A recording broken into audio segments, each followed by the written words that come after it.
We're going to bring in our panel, Steve Forbes, Jackie DeAngelis, and Tammy Bruce in just a moment. I had a couple of thoughts about the whole story. There is a moral and political cancer of anti-Semitism, and it's metastasizing throughout so many of the colleges and universities, and it's unleashed all manner of campus conflict and violence, and Joe Biden's turned a blind eye, and Donald Trump, on the other hand, has a plan to solve it. That's what I want to talk about. Mr. Biden says, I condemn the anti-Semitic protests.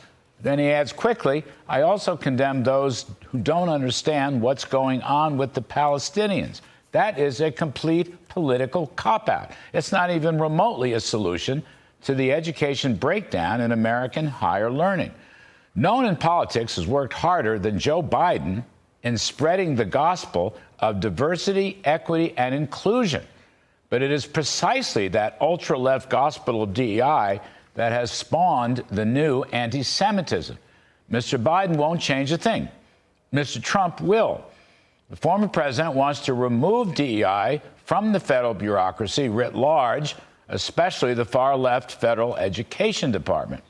Mr. Trump also wants to use new accreditation standards that hark back to the traditional American and Western civilization and culture.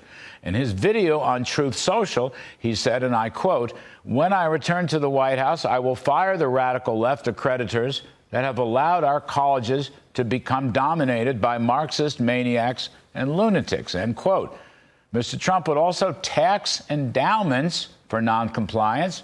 He would also explore having colleges and universities fined up to the entire amount of their endowment. He will insist on a merit-based system to replace DEI.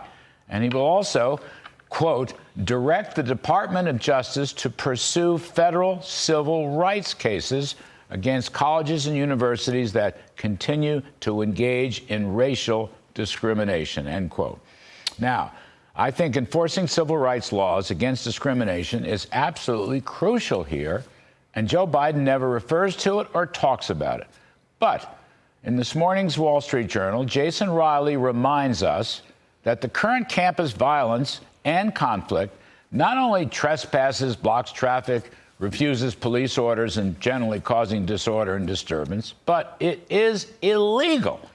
And he goes on to cite former President Eisenhower, who sent in federal troops to stop white mobs in Little Rock, Arkansas, in defiance of the Supreme Court Brown versus Board of Education decision, who were preventing black students from safely attending school. I quote Mr. Riley directly. The federal government was obligated to come to the aid of an ethnic minority group being threatened by mob violence. Jews in 2024 deserve no less protection than blacks in 1957, end quote. And I couldn't agree more with my friend Jason Riley. That's my thought.